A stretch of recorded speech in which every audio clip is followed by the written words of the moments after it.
So I actually started doing these short recaps a few weeks ago. And then we had everything that was going on with the Madeline Soto case. So my focus got taken away from this. So what I've been wanting to do was just really start going back and just doing little nuggets of information for people.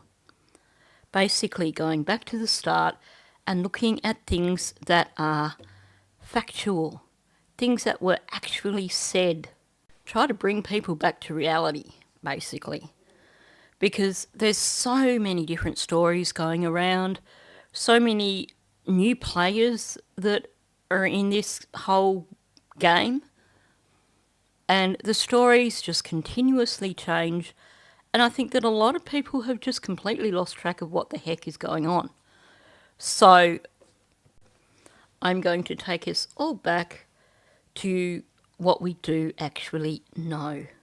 Now, as well as these little short videos, I will be doing a full-length video where I basically go through everything that we've been told by the RCMP.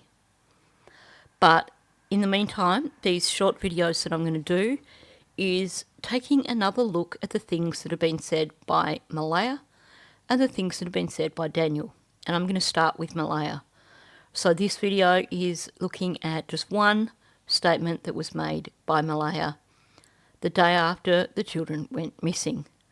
I will be working through her interview and highlighting some of the more standout bits. So of course, if you like what you see in this video and you're not subscribed to my channel, hit that subscribe button so that you can see when the next video pops up, and I will do my best to try and get one of these little snippets out every day. So with that said, let's just jump in. I'm just staying as hopeful as possible. I want them home. I want to hold them. And I want them home. Now I will circle back and talk about what was actually said here. But first I want to comment on my first impression of her. To me, she definitely appears like she's in distress.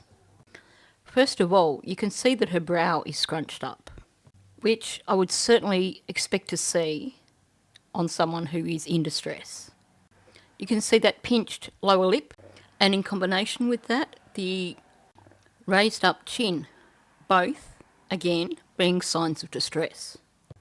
And having finished that first statement, she's also closed her eyes. And of course, she also seems to have a bit of redness about her face, a bit of blotchiness about her neck, which often are signs of distress. I am going to come back and address the body language a little bit more, but first I want to talk about what she said, because the two are somewhat intertwined. And that is the first thing that you notice, in that her facial gestures match her language. So here she said that I want them home, I want to hold them, I want them home. There was a pause before repeating I want them home. So my concern here is that it truly appeared that after saying I want them home and I want to hold them, that with that pause she was trying to think what else to say and just simply repeated I want them home.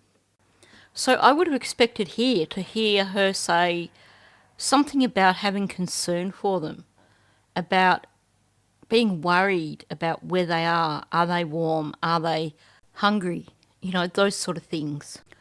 I would expect to hear her express her concern over the fact that it had rained the afternoon before, and that she would be concerned about them being wet overnight. But we don't hear that. What we do hear before she says I want them home and I want to hold them is her saying I'm staying as hopeful as possible. So this was only day 2, and yeah, of course you want to stay hopeful. But when it comes to missing children, quite often parents will be so worried and they can't help but think the worst. And they have to actually coach themselves to stay hopeful. So instead of saying, I'm staying as hopeful as possible, I would expect to hear, I'm trying to stay hopeful. But then you're probably going to hear a qualifier on the end. you're going to hear a but statement. But I'm afraid I might not see my children again. I'm afraid someone's taken them, or I'm afraid that they might never be found, or that maybe they've hurt themselves and they need someone to find them soon. But she doesn't express any fear whatsoever for the welfare of her children. Now, there's a few things going on while she's saying this.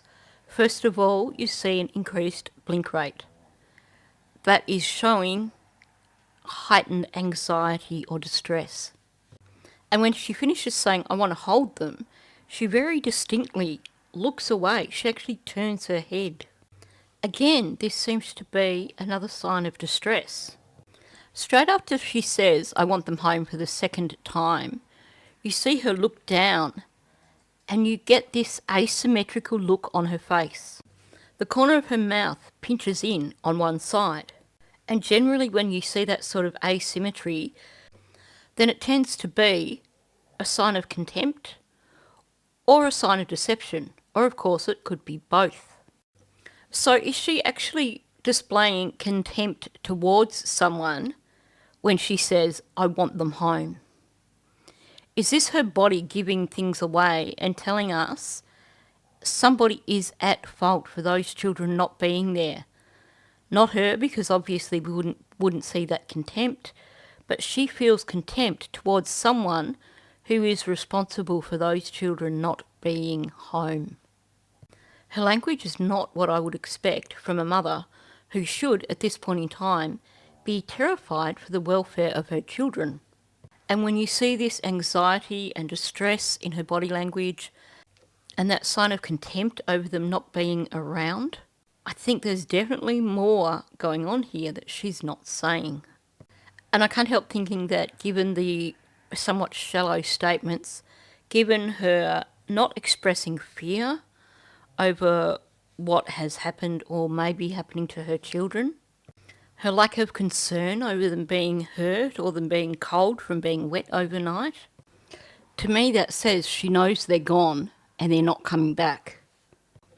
And honestly, for me, the biggest red flag is her repeating, I want them home, because it does appear that she's done so because she can't think of what else to say. She should have so much more to say at that point in time. If your children were genuinely missing and you didn't know where they were, and there was some hope that maybe they will come home, you would definitely be saying more than what she said. She's barely started her interview and already there's huge red flags.